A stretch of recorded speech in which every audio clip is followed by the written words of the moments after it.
Okay, Senator Huff, would you like to go to the constitutional amendment? Sure.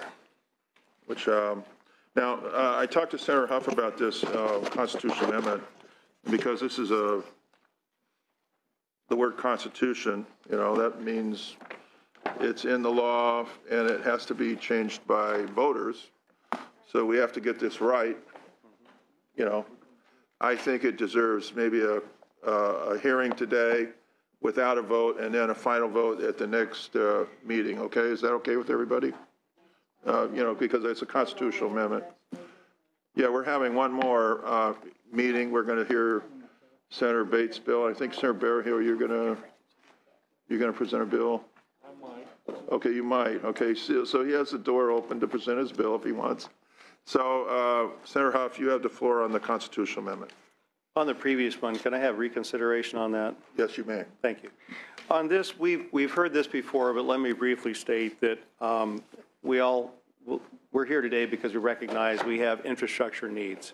The voters spoke with Proposition 42, which dedicated sales tax on gasoline for transportation in 2002, passed with 69% of the vote. Prop 22 in 2010 prohibited borrowing transportation funds and prohibited the state from diverting excise taxes, the gasoline taxes, to the state general fund to pay debt services. That passed with 61% of the vote. Unfortunately, it left loopholes, and that's what we're here today to try to nail those down. Late fees specifically have been diverted to the tune of $1 billion a year for the last 5 years. That's $5 billion that could have gone to road infrastructure that went to the general fund. So the argument to that is that, yeah, but it's being used to service bond debt for roads. Well, those bonds were sold as general obligation bonds secured by the general fund, not by special funds. And we have no other special funds that are paying for bonds. You don't have school fees that are paying for school bonds. You don't have housing fees that are paying for housing bonds. You don't have park fees paying for park bonds, but you do have transportation fees because it wasn't nailed down specifically by the voters, even though they thought they were doing that. And so we've diverted that to the general fund to pay for that. And in the process, we've shortchanged ourselves $1 billion a year. Additionally, we have $100 million a year from the highway user tax account or trust account, whatever it is, HUDA, that this bill would keep that where it should be, and that's a complicated formula that 44% to the state, 44% to the county, and 12% someplace else, I don't remember. But it would not go to the general fund. So in addition to nailing down those, any fee that we come up with in this process through the extraordinary session or regular session, but likely what we're acting in is the extraordinary session, it would nail down those increases also to make sure that in the future they're not diverted and they stay within the general fund. So I believe this is certainly consistent with previous actions in Prop 42 and Prop 22 by the voters. It's something that we didn't anticipate. Now that we know that we can be very creative, and by the way, I supported diverting those funds before because we were in a terrible budget deficit. But that's back when the general fund was running about $84 billion, and now we're up to $115 billion. And if you put in realignment of $7 billion, $122 billion. So it's time for us to establish that transportation is a priority. These are funds that are being paid by truckers to fix infrastructure. That's where it ought to go. That's what this does, as well as protecting any new revenues. Okay. Discussion. Senator Hertzberg. I apologize. I'm having a hard time understanding this bond. It says under Section 6, page 4, carryover paragraph, jump paragraph, 25% of revenues pursuant to this Section 2 allocated, and talks about geo bonds. What? And I understand what you were saying because I was here for Prop 42. What I'm trying to understand is why can't we use this for revenue bonds? Why can't we dedicate the revenue stream from this VLF money and use it to actually repair roads? The challenge that we face in the road maintenance issue is that we're slurry sealing stuff rather than really building it so that we don't have a problem. We get potholes, we're fixing potholes. Huh? You can borrow off of revenue. Right, and you don't need a, and that's what I'm trying to get to, because it doesn't require a vote of the people. It's not a geo bond. It's just basically doing a trust indenture in relationship to the revenue stream that you get, and that's pledged, right? So, and you were talking about not pledging, and I'm just trying to get a sense of where you're going with this, because I get the geo bond side. I'm okay with that, but why can't you do a revenue bond on this and go and just tell the public we're coming in like gangbusters. I mean, folks are angry, and you're right.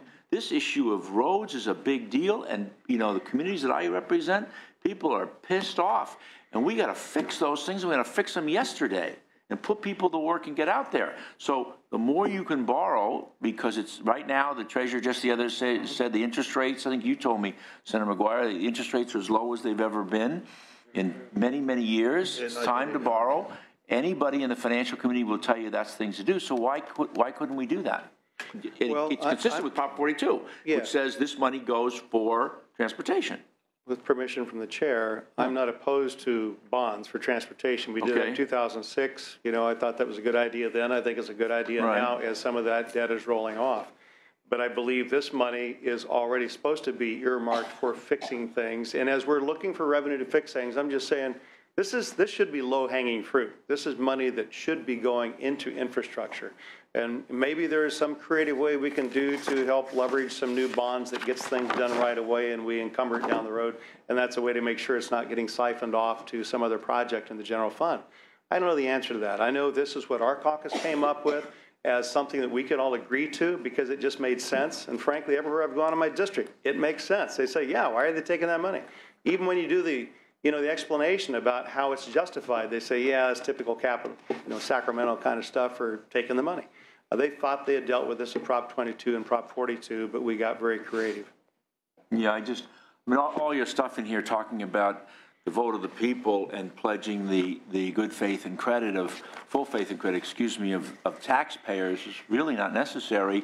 You don't want to do that. You don't want to take up some of the indebtedness. I would just suggest that you guys put a little more time in this because the underlying basis is a smart idea, and the idea of just declaring a war on potholes, man, and just fix it. Fix it. I'm armed with a shovel and asphalt. That's right. This weekend, let's go to work. All right. Okay, other comments? Senator McGuire. Thank you so much. Mr. Huff, thank you very much, and do appreciate the Senator's comments. And you're absolutely right, being able to advance that, particularly on the bonds, being able to advance work immediately and get people to work as well. I have a question on this, and I know we're not taking action today, so just wanted to clarify, and we need to wait till next week to be able to get the clarification. So in the language, it says dedicate all revenue from fuel excise taxes not used on public roads and highways. And one of the examples that is given is in regards to aviation. What the state did in the recession is take all of the aviation excise taxes that were supposed to be going back to locals for runway improvements, terminal improvements, you name it, hangar improvements, and put it into the general fund. And we're under an order right now by the FAA to be able to return those dollars back to the locals because that's what statute says. So I just want to make sure I'm reading. Per federal law, per federal statute, Yeah, we had a bill on that. Yeah, we have that bill who Department of Finance was really excited about. And it's coming back next year, though. So I just want to clarify. So saying that on the agriculture, aviation, boating, et cetera, off-road, clarifying here. Think it should go into roads or stay in with the silo that they should be invested in? Yeah, they could certainly stay in the silo they should be invested in. I just wanted to make sure that we could flush that out because I think you're absolutely right on that. All right. Because the way I was reading it is that it would potentially have the ability to go back into roads, and that would have just put us into a deeper mess. Right. As you land planes on roads, and that might be the exception. Hey, there we go. Jetsons are coming. So, Senator, I really appreciate all the work. I know you've invested heavily into this, so thank you so much. Okay, I want to call the speakers in favor, if that's okay. Speakers in favor of this, please come forward. Speakers in favor. So. We'll say okay, so speakers. Other public speakers, please come forward. There you go. I'm not sure. We knew we were discussing this today, so we didn't go ahead. a lot of support. Come on forward. Give us your opinions. Good afternoon, Mr. Chair, members of the committee. Senator Huff, Kiana Buss on behalf of the California State Association of Counties, here in a support and concept position. CSAC strongly supports constitutionally protecting existing and any new revenues that the legislature may approve in the special session this year. But there are some caveats, I guess, to that position. Specifically with respect to weight fees going to bond debt service, that was something CSAC agreed to as part of the 2010 and then 2011 reauthorization of the tax swap. So we do not support returning weight fees back to transportation at this time. And so because this bill does lock down those revenues, that is one of the issues for us. Secondly, we would like to ensure that any constitutional protection, if VLF is a part of this package, only applies to the increment that the legislature raises in the special session. As you know, the current 0.65% doesn't fund transportation. It never has funded transportation in the past, to my knowledge. So if we increase VLF for transportation this year, let's lock down that percent, but not prohibit the legislature from increasing VLF in the future for other purposes. Finally, I would say that with respect to locking down registration fees, again, registration fees aren't currently used to fund transportation projects. So we would just want to make sure that we do so in a way that requires any new registration fees go to fund transportation projects and not their current purpose, which is CHP and DMV as I understand it. Finally, I'll end on the positive note. We do support the returning of what we have just begun calling off-highway vehicles, although it is much broader than that. It does talk about boating and waterways, airports, et cetera. Back to transportation. We feel this was a flaw related to an interpretation on the state controller's behalf with respect to how to apply existing highway user tax account statute to the replacement price-based gas tax revenues done in 2010. To be clear, there is a portion of the base 18-cent gas tax that does go to certain accounts for off-highway vehicle purposes. Prop 42 never provided any sales tax revenue to those same purposes. So in order to be revenue neutral with the tax swap, we must not divert a portion of the sales tax replacement to those purposes. And it was because of an interpretation out of the state controller's office that is happening. So with that, support and concept, and look forward. I should mention that we are working on language to supply your office as promised in our last meeting. Thank you. Other speakers? Mr. Chair, members, Jolene Voris here on behalf of the Urban Counties Caucus. We also have a support position. I certainly concur with the comments from CSAC regarding the historical use of a lot of these funds, but we certainly support the concept of the bill as far as protecting the revenues that we believe should go for transportation purposes at the local level. Thank you. Okay, other speakers, please. Any opposition, please? If there's any opposition here. Yes, come forward, please. Yeah, hi, Amanda Eakin with Natural Resources Defense Council. I just want to call to question why this measure seems to target mass transit projects as eliminating the authority of the legislature to use these funds to fund payment of bonds over transit. You're considering aggressive measures on climate change through SB 32 and SB 350, including a 50% petroleum reduction in the next 15 years. Why this measure would target transit projects that we know reduce greenhouse gas emissions is a mystery to us, so we're opposed. Okay. Other speakers? Senator Wachowski, Senator Huff, do you want to respond to any of those speakers? Just on the transit, I will say that transit operating funds are the most scarce of funds. And, right. You know, when we're talking about infrastructure, and that's what brought us to the table, I'm looking for infrastructure dollars, not operational dollars for transit. Okay. Typically, the capital needs for transit is met. That's not the toughest problem. It's the operational. And I think that when you're looking at funds like this, it ought to be more in infrastructure rather than ongoing expenses. Senator Wachowski. I guess I have a philosophical question or inquiry about the vehicle license fee, because I know the former Governor Schwarzenegger invented the car tax and changed the rhetoric that we use, but it's fundamentally a personal property tax on the purchase, the value of that item. So we don't, when somebody pays a personal property tax to the county of Los Angeles on their restaurant equipment, we don't constitutionally say that the county's got to pay that money or spend that money on feeding kids or something that's related to food. We just say that that personal property tax goes into the general fund and the leaders make it. This seems, I mean, I know that the rhetoric is out there that somehow that should fall, it's a tax for cars, but it's a personal property tax. So I guess my question is, why should we treat this any differently than any other personal property tax that we tax on a variety of different items?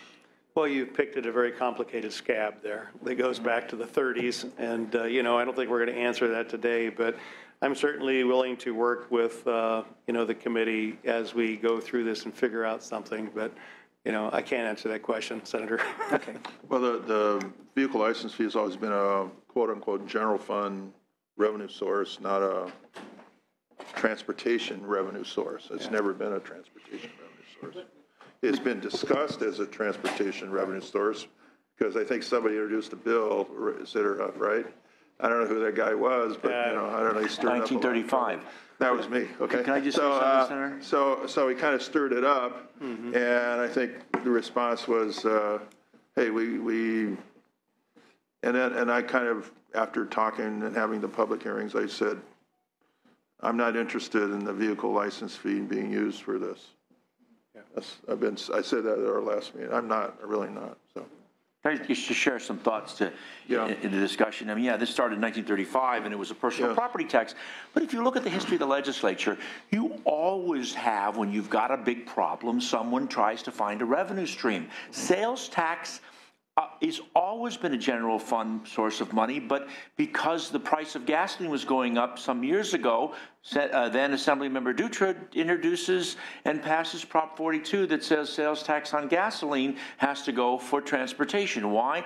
Because just like we're facing now, we've got a horrible transportation deficit and we're looking for a revenue stream. What the heck? The governor's grabbing a piece of cap and trade for the train. I mean, that's just what's happened. And traditionally, this actually started in Virginia with the governor of Virginia many, many years ago. But if you see this pattern, you see it in all sorts of things. You see it in education and all kinds of social services where people are engaged in this ballot box budgeting or creating these dedicated revenue streams. And what you really have is a tremendously intensive capital expense that people are looking for a revenue stream to find some place to securitize so that we can put people to work and get that stuff done and make sure that the public has proper roads. And this is just historically what's happened, and that's where it's come from. There's a number of examples like that. One of the things, I'll say in regards to the idea, the concept of a constitutional amendment is that when you deal with road maintenance and the fact that we have over $100 billion worth of road maintenance deficit right now, and it's going to take, from what people tell me, even if we pass some significant revenue, it'll take a decade or maybe longer in some communities to overcome that deficit, to go back and fix all those roads that are falling apart and repair them and then bring them up to even a good, not even a very good condition. I mean, it's going to take a decade, okay? We're that far behind. We're such a big hole. So we have to look at sort of this as a life cycle kind of cost thing, like what we're going to be budgeting over 10, 20, 30 years worth of revenue to overcome this problem that we have. And given that we're going to have to look at things that way, I think for the purposes of the revenue that we're trying to develop here, if we're going to develop revenue, we're going to need a protection for that revenue. And so that's why, for me, just if you think about the right way to look at this is that revenue should be protected. And it should not be taken away through loans and other kinds of devices that deteriorate that particular revenue. So I agree with the concept of constitutional amendment, and I think we need to work a little bit on protecting that revenue. So that's my philosophy, and I hope everybody understands that it's a good government policy to protect that revenue, because road repairs and things like that is an ongoing kind of condition. You have to do it on life cycle. You have to look at, the city governments, the county governments, the state's going to have to look at this like, we're going to repair this, run one patch of road. It's going to have to hold up for 50 years. it's going to have to hold up for 50 years. And if we don't have an ongoing source of revenue, they're going to look at it like little cheap fixes, you know, kind of approaches, which will be very costly over the decades of road repair. So it's a much more efficient from a fiscal standpoint and a road repair standpoint to do it on a life cycle basis. And I think Caltrans and the other agencies have to be more attuned to that. They're not attuned enough to that. And we have to insist that they become attuned to that. And that's our job, to be, if we set up a revenue source to fund this, we have to insist that they do, this money has to be restricted. It cannot be used for, you know, I know we all like to cut ribbons and do that, so I'm worried about the money being used for some special project, a bridge, you know. Willie Brown Bridge? Yeah, think of the Bay Bridge, you know, but any other kind of special project that we all want to achieve, you know, there'll be all kinds of like pressures, political pressures from economic development, and all those kinds of pressures to spend the money on other things, This road stuff is not like the politically most attractive kind of thing, but I think in terms of good policy, it has to be restricted because we have to look at it like that life cycle. So, I don't know, other comments. Bob, you had a comment? Okay, you're going to keep your mouth shut. Bob, do you have any comments on that? You know, I agree with what Senator you're saying, Mr. Chairman, in that we need to lock it down. And I think probably the most compelling reason for that is Senator Berryhill talked about as the budget has come back, transportation has been our lowest priority. When we defer maintenance in favor of something else, that may be it may be a hugely important thing at the time, but it may cost us $1 now, but $4 to repair what was $1 1 year because, you know, pavement and roads deteriorate so quickly. It's geometric, it's not linear. And so I think we do need to lock down a source. You know, certainly look forward to working with your office and the committee as we go forward before we take a final vote on it. I appreciate all the input that the committee members gave. Other members have any comments? Senator Gaines? One quick. Oh, Senator Berryhill, you want to? Yeah, and it's Senator Gaines. This is kind of a no-brainer. Yeah. The truckers who use these roads more than anybody, and probably put more use on them than anybody, and wear and tear than anybody. It only makes sense that the fees that they pay should go to the roads that they run on. If we're to remain globally competitive, we have to maintain a road system.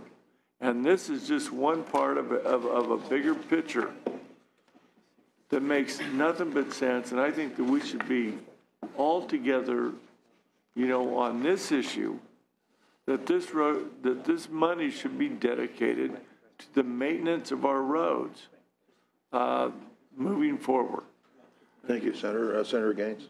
Yeah, I want to thank Senator Huff for bringing this forward and maybe looking at the suggestion by Senator Hertzberg on the revenue bonds and using these fees that are coming in as a source of paying for that bond obligation long term. But that seems like that's a pathway where we could do bigger things.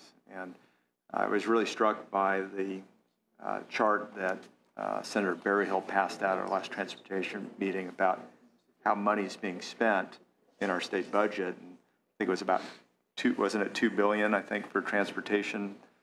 $2 billion versus $17 billion, Health and Human Services. Right, and so we obviously are off tilt and need to focus on a solution that ought to be a bipartisan effort that should not require a lot of wrangling. It seems to me that these are things that could be resolved that ought to be a priority of our constituents, whether you're a Democrat or a Republican. And I want to thank Senator Huff for bringing forward a solution without additional taxes. Thank you. Senator Hertzberg. Yeah, this really doesn't go directly to your bill, but I think it's important for the discussion. If in fact the argument is that there's a causal connection between cars and transportation funding, we did it in Prop 42 with respect to sales tax on gasoline. We've had discussions in the past, and the vehicle license fee, you know, this will give all the cities spilkas, nervous stomach, Yiddishkopf. But the spilkas, I have no idea to spell it, but I can sure pronounce it. But in any event, why don't we just simply pull back Bradley Burns and the 1% allocation for car sales? What we've done is now we fiscalized land use, so all these edge cities around the big cities have automobile dealers, and so that they can get the extra revenue. If in fact we're selling new cars, why don't we just take that Bradley Burns penny out of sales tax? It's a direct causal connection. But as all I'm trying to suggest is that if this is in fact the road we're going to go down, let's explore all options. If it turns out that it's not a good idea, maybe not. I know it's going to have everybody's going to go nuts in the local government, guys, because they rely on that dough. And, you got cities like Carlsbad that has more reserve than does the city of Los Angeles, principally because they got a lot of automobile dealers and a lot of Walmarts. That's how they make their money. But maybe we need to re-examine that whole issue as we seriously look at this extraordinary deficit, because I think at the end of the day, I think what the chairman said is we got to, the lockbox thing is one thing, but we got to go big or go home. We got to fundamentally just really push the envelope on this and get past this infrastructure deficit. So I would only suggest that you go back to in addition to the idea of revenue bonds, but maybe we could do something like that. So it is what it is, but it certainly has some merit. And I would look at anything that relates automobile repairs. Anything that relates to that stuff where you could allocate those tax revenues, like a sales tax on services and automobile repairs that go to roads. Tire tax, I heard that one too. That's another one. Okay, Senator Huff, any other questions or comments from members? Senator Huff, you want to, say any additional remarks? Appreciate the discussion. Okay, we're going to close this and put this on the agenda next week, okay? Thank you. And thank you, Senator. And Senator Runner has her bill. We welcome our Senator Runner to come forward.